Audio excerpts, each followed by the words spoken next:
ever since Avengers Endgame, there hasn't really been like a decent Marvel movie. Except for Deadpool and Wolverine.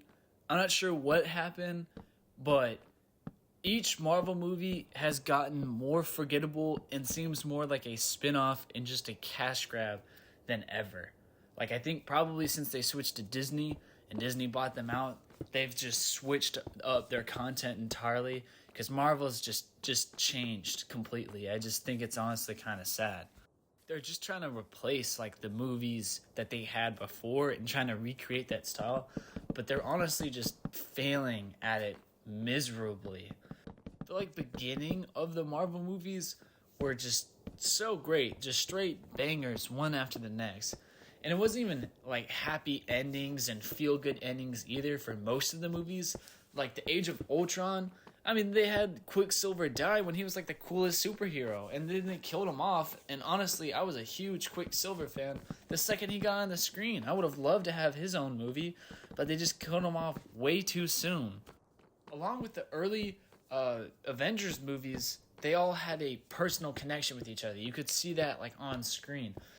And those early movies didn't just shove all the CGI in your face and all the explosions and all the fight scenes that half of them get really good fight scenes, and then halfway through the movie all the fight scenes just somehow get worse. But the new movies just try to throw all these CGI scenes and all the terrible plot lines that they just put in these new movies. Like, take Captain America the Winter Soldier as a great example. Probably one of the best movies in the franchise. It had some of the best action scenes. It didn't shove too much CGI down your throat. And it had enough story and suspense for it to make it a very good watch. And I enjoyed it a lot. And then you have some of the other movies like Guardians of the Galaxy 1 and 2 and Ant-Man relied on more of their comedy aspect, but they still had amazing action scenes and made the characters on the screen just honestly likable, and you wanted to know more about their story and the story of the characters and just the plot lines in general. Like Guardians of the Galaxy was one of the... I honestly enjoyed every moment of that movie. There wasn't a point in that movie where I was just bored and wanted to watch something else. I love that movie. Let's just get through this, man. The new movies, right? They've just become so bland, and it seems like they follow the same plot lines. It's like we all got taught in the 6th grade, you know? You had your rising action, your climax, your falling resolution, and then the ending of the movie.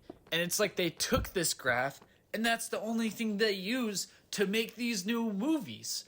Like the new Black Widow movie. First of all, they timed that movie honestly horrible because she just died in Avengers Endgame. And then they make a solo movie of her when she's dead in the universe. So what's the point of making a movie about her? That movie was ass anyways. Who even watched it? Because that whole movie was trash. That whole movie was about the Black Widow like family or whatever the hell it was.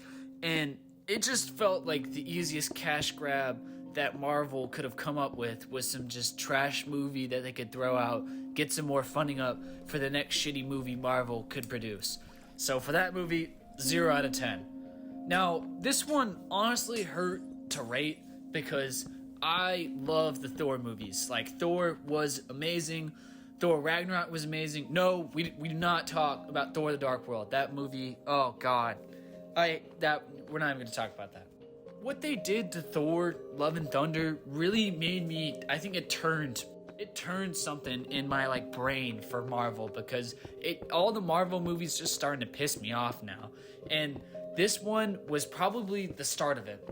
Watching it was honestly so disappointing.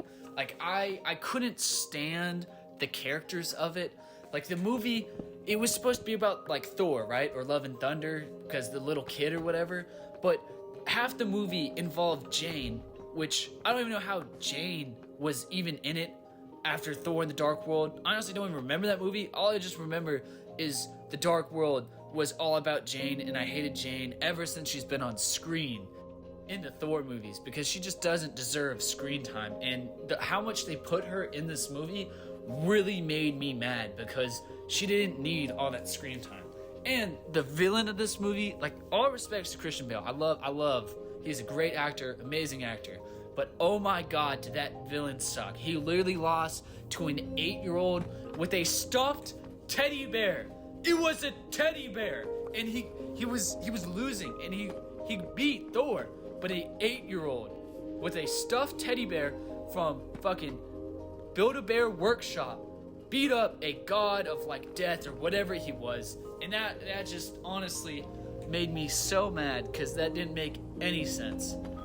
And I just can't even. Thor Love and Thunder, like 2 out of 10, man. The next one I want to talk about was Spider-Man No Way Home.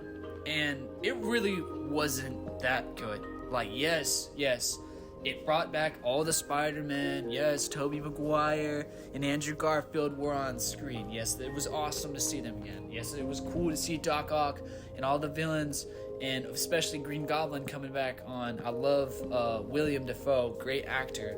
But this movie seemed so predictable, and it honestly felt like some kid wrote a fan fiction and they were like, hey, this is actually pretty good. Let's make this a movie. And I was honestly just disappointed by it. Like, there was a lot of hype building it up, and it did not meet that expectation of hype that it had. Like, it was a great movie. Like, I just don't know. It just didn't live up to the expectation it was really putting out there. And for that, I'm gonna rate it like a solid 5 out of 10. And with this new movie that just came out, the Captain America New World Order. And I honestly have a lot to say on this one because it was a letdown. Because every other Captain America before this one was amazing. Like the Captain America, the First Avenger, great movie, banger. I mean, just starting off strong, right? Then you had Captain America Winter Soldier, amazing movie. Then you had Captain America Civil War, probably arguably one of the best Avengers movies, probably behind Endgame. And then they just crushed it with this one. Yes, I know Steve Rogers wasn't Captain America. I'm not talking about that, right? I'm talking about the movie itself was just terrible.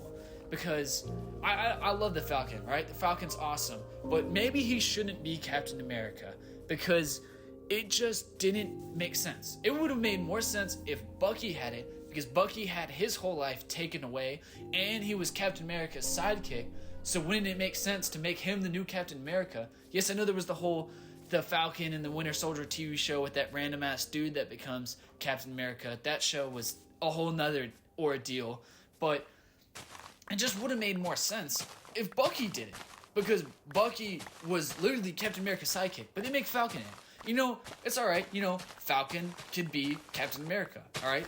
But just his suit literally looked like a Nike Tech jumpsuit. Like he's wearing fingerless gloves. And he stops that giant pole from the Red Hulk. Like, how? Yes, okay, I get it. It was a vibranium suit. But fingerless gloves? Like, at least add something onto the suit. Because how the hell does that even make any sense? Like, that whole scene honestly just made me mad and wanted to walk out of the theater. Because it didn't make any sense. And that whole jetpack thing under the shield, like, that just, how, bro? Like, any, like, aerodynamic, like, graph would have shown, like, all those flames coming out of that jetpack would have burned him. But somehow it just, like, phases through the shield. But, you know, we're not even going to talk about that aspect. But, and it's definitely not because I've ever Winter Soldier, because I've made him in Marvel Rivals. Anyways, so, next movie, I want to move on. And the final movie we're definitely going to talk about is Shang-Chi. Oh my god. And this movie, right, like, I was going into an open mindset, you know, it was a cool concept. But how does someone throw a good concept like that in the garbage and then light it on fire and then send it to the moon? Because that movie was so bad. And I'll tell you why, right? So, Shang-Chi is this guy with the 10 rings, all this immortal power, right? And some random-ass Joe from the streets that practiced, like, recorder karate from the 3rd grade just goes, oh yeah, I'm gonna go become the best in the world for martial arts because I took Taekwondo in 2nd grade. Like, it doesn't just work like that. And so the whole movie, right, he goes with his sister and his friend, and then he goes up to Shang-Chi, like the whole guy, and he's like, all right, man, I want these rings. And the guy's like, no. And then he reflects on his life and is like, maybe I'm a bad person. Let me just give him the rings after this whole fight with the giant dragons. I'm just sitting there like, how does it get to this point where the movie just is like this? Shang-Chi, one of the most hated movies by me, is getting a 3 out of 10 because the dragons honestly look cool. But thank you for watching another video with me with my terrible opinions. So thank you for staying around, and let me know what you think in the comments below. And as always, peace.